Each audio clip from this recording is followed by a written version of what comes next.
नमस्कार, जोहार। आई चलते हैं झारखंड की ताज़ा खबरों की ओर, लेकिन उससे पहले अगर आपने अभी तक इस चैनल को सब्सक्राइब नहीं किया तो कर ले, जिससे कि आपको झारखंड की ताज़ा खबर रोजाना मिलती रहे। पहली और बड़ी खबर, देश में जल्द ही लागू हो सकता है जनसंख्या नियंत्रण कानून। बिल पेश करने से पहले सांसद रवि किशन ने मांगा विपक्ष का साथ। बीजेपी सांसद रवि किशन लोकसभा में प्राइवेट मेंबर बिल में जनसंख्या नियंत्रण बिल लेकर आ चुके हैं। रवि किशन ने कहा कि देश में जनसंख्या विस्फोट हो चुका है। गोरखपुर से भारतीय जनता पार्टी के सांसद और भोजपुरी फिल्म इंडस्ट्री के सुपरस्टार रवि किशन लोकसभा में एक प्राइवेट मेंबर बिल पेश करने वाले हैं। यह बिल जनसंख्या नियंत्रण कानून को लेकर है। हालांकि सरकार पहले ही साफ कर चुकी कि इस दिशा में कानून बनाने की अभी योजना नहीं थी, लेकिन जनसंख्या विस्फोट को देखते हुए ऐसा करना पड़ेगा। प्राइवेट मेंबर बिल पेश करने से पहले उन्होंने टाइम्स नाउ नवभारत से बात करते हुए कहा कि इसकी जरूरत पर चर्चा की गई है। जनसंख्या नियंत्रण कानून को जरूरी बताया और कहा कि भारत को अगर सुपर पावर बनना है तो हमें इस दिशा में कदम उठाना होगा। भारत को अगर सुपर पावर बनने के लिए इन सभी चीजों पर लगाम लगाना पड़े तो लगाएगा। अगली खबर, झारखंड कांस्टेबल भर्ती के 25,000 से ज्यादा आवेदन रद्द करने पर छात्रों में गुस्सा। झारखंड उत्पाद सिपाही प्रतियोगिता परीक्षा 2022 के लिए आए आवेदनों में से 25,535 आवेदनों को रद्द करने पर छात्र का गुस्सा भड़क गया है। ये आवेदन प्रारंभिक चयन की प्रक्रिया पूरी नहीं करने पर रद्द किए गए। इनमें परीक्षा शुल्क का भुगतान नहीं किया गया था। झारखंड कर्मचारी चयन आयोग ने इस संबंध में रद्द आवेदन के अभ्यर्थियों का रोल नंबर भी जारी किया है। साथ ही निर्देश दिया कि ऐसे अभ्यर्थी जिन्होंने फोटो और हस्ताक्षर अपलोड नहीं किए हैं उनके लिए 21 से 27 जुलाई तक अंतिम मौका दिया जा रहा। इस दौरान वो इसे अपलोड कर पाएंगे। आपको बता दें कि उत्पाद सिपाही के लिए 25 फरवरी से 10 अप्रैल 2022 तक आवेदन लिए गए थे। एक्साइज कांस्टेबल के 583 पदों पर भर्ती के लिए आवेदन आए थे, जिसमें जनरल के लिए 237 पद थे, एससी के लिए 148, एसटी के लिए 57, ईबीसी के लिए 50, बीसी के लिए 32 पद थे और ईडब्ल्यूएस के लिए 59 पद थे। अगली खबर, जेएसएससी संशोधन रूलबुक मामले में 10 अगस्त को होगी अंतिम सुनवाई। झारखंड हाईकोर्ट ने जेएसएससी स्नातक स्तरीय परीक्षा संचालन संशोधन रूलबुक 2021 को चुनौती देने वाली विभिन्न याचिकाओं पर वीडियो कॉन्फ्रेंसिंग से सुनवाई की। Chief justice doctor Ravi Ranjan एवं जस्टिस सुजीत नारायण प्रसाद की खंडपीठ ने मामले की सुनवाई के दौरान राज्य सरकार के आग्रह एवं प्रार्थी की दलील सुनने के बाद अंतिम सुनवाई के लिए 10 अगस्त की तिथि निर्धारित की है।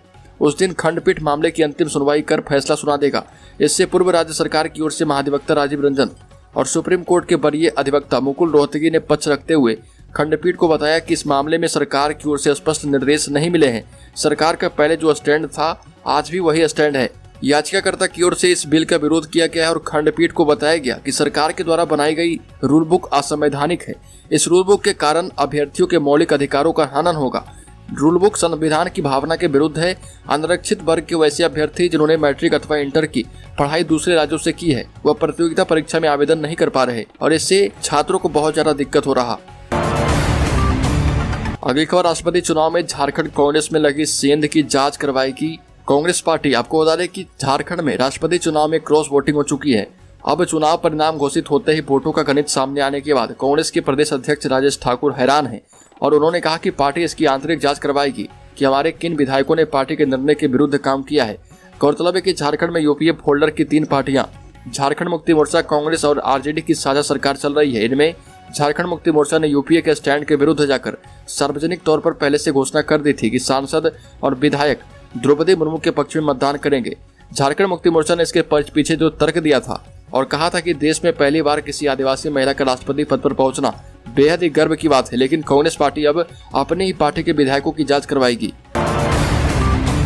अगली खबर, भारत में राष्ट्रपति पद पर पहली बार किसी आदिवासी महिला के पहुंचने से पूरा आदिवासी समाज आनंदित और आहदित है और आदिवासी समुदाय का हर व्यक्ति राष्ट्रपति के शपथ ग्रहण समारोह में पहुंचना चाहता है। आपको बता दें कि जमशेदपुर स्टेशन पर इन सभी आदिवासी महिला एवं पुरुषों की टीम राष्ट्रपति द्रौपदी मुर्मू के शपथ ग्रहण समारोह में शामिल होने के लिए तैयारी कर ली है और राजधानी एक्सप्रेस ट्रेन से रवाना भी हो चुकी है। केंद्रीय जनजातीय कल्याण मंत्री भारत सरकार और झारखंड के पूर्व सीएम अर्जुन मुंडा की पहल पर आदिवासियों की यह टोली दिल्ली जा रही अपने पारंपरिक लिबास और परंपरा की पहचान कराने दिल्ली जा रही है।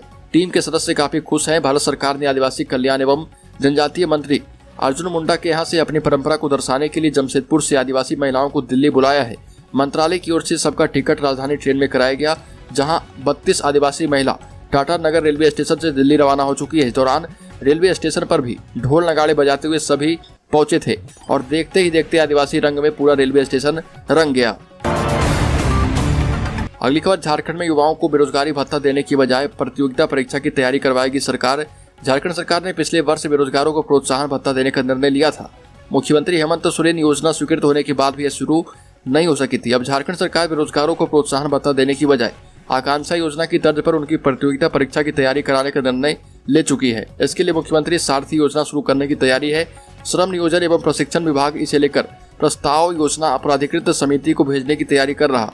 मुख्यमंत्री सारथी योजना पायलट प्रोजेक्ट के रूप में रांची, पूर्वी सिंहभूम, धनबाद, देवघर एवं हजारीबाग में शुरू होगी। इसके तहत यूपीएससी, जेपीएससी के अलावा बैंकिंग एवं रेलवे की परीक्षा की तैयारी को लेकर युवाओं का चयन परीक्षा के माध्यम से किया जाएगा। यह परीक्षा किसके द्वारा आयोजित की जाएगी यह अभी तय नहीं है। प्रतियोगिता परीक्षा की तैयारी टेंडर के आधार पर चयनित होने वाले कोचिंग संस्थानों के माध्यम से दी जाएगी। अगली खबर, भाजपा की आदिवासी कार्ड की रणनीति काम आई। एनडीए के बनाए प्लॉट में कांग्रेस और आरजेडी टूट गए। राष्ट्रपति चुनाव में यूपीए गठबंधन बिखर गया। झारखंड मुक्ति मोर्चा ने घोषणा कर राष्ट्रपति पद की उम्मीदवार द्रौपदी मुर्मू का साथ दे दिया। चुनाव से पहले यूपीए उम्मीदवार यशवंत सिन्हा के पास कांग्रेस के 18, राजद के 1 और माले के 1 विधायक का समर्थन था, यानी यशवंत सिन्हा के पास कुल 20 वोट थे। यूपीए यह वोट भी नहीं बचा पाया। कांग्रेस, राजद के आधे विधायक टूट गए, द्रौपदी मुर्मू के साथ चले गए। यशवंत सिन्हा को महज झारखंड में 9 वोट मिले। बीजेपी ने द्रौपदी मुर्मू को आगे कर आदिवासी कार्ड चला। वहीं भाजपा की रणनीति भी काम आई। भाजपा के नेताओं ने यूपीए खेमे के विधायकों से संपर्क साधा। भाजपा की यूपीए के आदिवासी विधायकों पर विशेष नजर थी। कांग्रेस की महिला विधायकों को साथ लाने की रणनीति भी भाजपा ने बनाई और उसमें वो सफल हो गई। अगली खबर, राज्य के कृषि मंत्री बादल पत्रलेख ने कहा कि अकाल का 30 साल पुराना इतिहास दोहरा रहा पलामू जिला, किसानों को राहत मुहैया करवाएगी सरकार। झारखंड के कृषि मंत्री बादल पत्रलेख ने कहा कि पलामू में 30 साल पहले पड़े अकाल जैसी स्थिति उत्पन्न हो गई है। 83% कम बारिश होने के कारण अब 1% भी धन रोपनी नहीं हो पाई। किसान और पशु दोनों पानी के लिए तड़प रहे। स्थिति की गंभीरता को देखते हुए किसानों को राहत मुहैया कराने के लिए पलामू जिला प्रशासन को निर्देश दिया गया है। तत्काल राहत मुहैया कराने के साथ ही भविष्य में सुखाड़ और अकाल से निपटने के लिए दीर्घकालीन योजना बनाने का निर्देश दिया गया। 26 तारीख को रांची में उच्च स्तरीय बैठक बुलाई गई। इसमें स्थिति से निपटने के लिए रणनीति बनाई जाएगी। कृषि मंत्री बादल पत्रलेख ने कहा कि मैंने ऐसा सुखाड़ 33 साल पहले देखा था। अगली खबर, टेंडर विवाद में फंसे मंत्री आलमगीर आलम। आपको बता दें कि साहिबगंज के बरहड़बा टेंडर विवाद में मनी लॉन्ड्रिंग के तहत अनुसंधान कर रही ईडी की टीम ने अब मंत्री आलमगीर आलम सहित 11 लोगों पर केस दर्ज कर दिया है।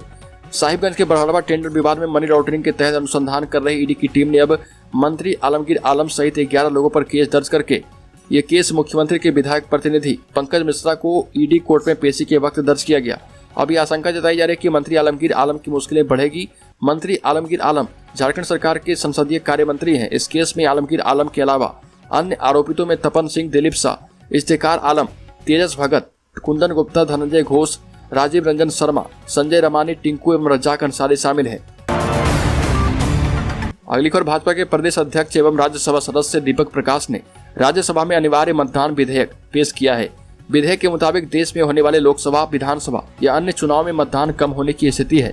और आपको बता दें कि भाजपा के प्रदेश अध्यक्ष ने जो विधेयक पेश किया है उसमें विधेयक के अनुसार देश में होने वाले लोकसभा, विधानसभा या अन्य चुनाव में मतदान की स्थिति कम होने लगी है।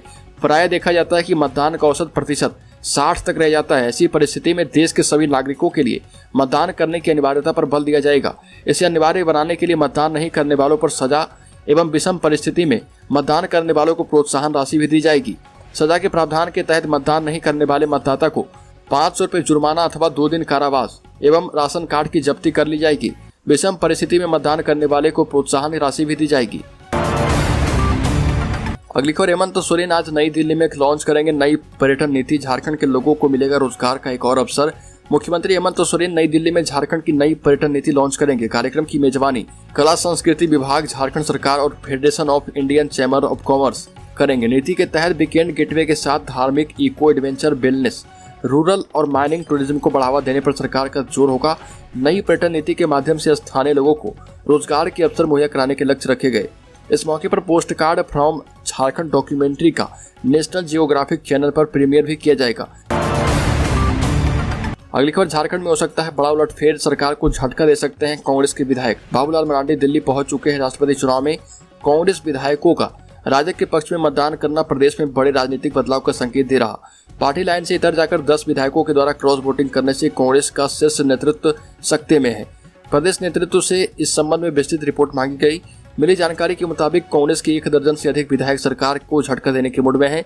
संख्या बल के लिहाज से 2/3 विधायकों का यह समूह नई पार्टी का गठन भी कर सकता है। भीतर खाने सारी रणनीति तैयार की जा रही। एकजुटता बनाए रखने के लिए विधायकों का समूह राज्य से बाहर का रुख कर सकता है। इस कवायद में लगे विधायकों ने फिलहाल मीडिया से दूरी बना रखी है। वो खुलकर सामने नहीं आना चाहते। इनका कहना है कि अब झारखंड मुक्ति मोर्चा गठबंधन सरकार में बने रहने का कोई फायदा नहीं दिखता और इस तरह तेज हुई राजनीतिक गतिविधियों के बीच भाजपा विधायक दल के नेता बाबूलाल मरांडी दिल्ली की राह पकड़ चुके हैं और वहां दिल्ली रवाना हो चुके हैं। बड़ी नेताओं से संपर्क कर राज्य राजनीतिक वास्तु स्थिति से उन्हें अवगत कराएंगे। अगली खबर, रांची सहित राज्य की 4000 बसों का कोरोना काल का टैक्स माफ किया गया। कोरोना काल में कॉमर्शियल वाहन 2 साल तक बंद रहने और उस पर लगने वाले टैक्स से राज्य सरकार ने वाहन मालिकों को बड़ी राहत दी है। कोरोना काल का कॉमर्शियल वाहनों पर लगने वाला टैक्स परिवहन विभाग ने माफ कर दिया। रांची सहित राज्य भर के 4000 रजिस्टर्ड कॉमर्शियल बस हैं जिनका की उस अवधि का टैक्स माफ किया जाएगा। इसके लिए परिवहन विभाग में प्रक्रिया शुरू कर दी गई है। विभाग ने 14 अगस्त तक आवेदन करने की अंतिम तिथि निर्धारित की है। वाहन मालिक परिवहन विभाग के पोर्टल पर जाकर टैक्स माफी के लिए आवेदन कर सकते हैं। राज्य भर के बस मालिकों के आग्रह पर राज्य सरकार ने कैबिनेट में यह फैसला किया था कि कोरोना काल में कॉमर्शियल वाहनों के बंद होने से टैक्स के बोझ से राहत दी जाए। अगली खबर, इस श्रम कार्ड पर अब रजिस्टर्ड श्रमिकों को सरकार 2 लाख रुपए तक का बीमा भी उपलब्ध करवाएगी। यह एक दुर्घटना बीमा होगी जिसमें दुर्घटना के दौरान श्रमिक की मृत्यु हो जाने पर या उनके घायल होने पर सरकार उन्हें 2 लाख रुपए तक की राशि देगी। वहीं किसी दुर्घटना में श्रमिक का अंग भंग हो जाने पर 1 लाख रुपए की मदद इसमें दी जाएगी। सरकार की ओर से पंजीकृत कामगारों को एक UAN दिया जाएगा। आपको बता दें कि इस श्रम कार्ड के लिए रजिस्ट्रेशन करने के लिए कैंडिडेट न्यूनतम आयु 16 साल और अधिकतम 60 साल कर दिया गया है। इसके साथ ही कैंडिडेट इनकम टैक्स पेयर नहीं होना चाहिए।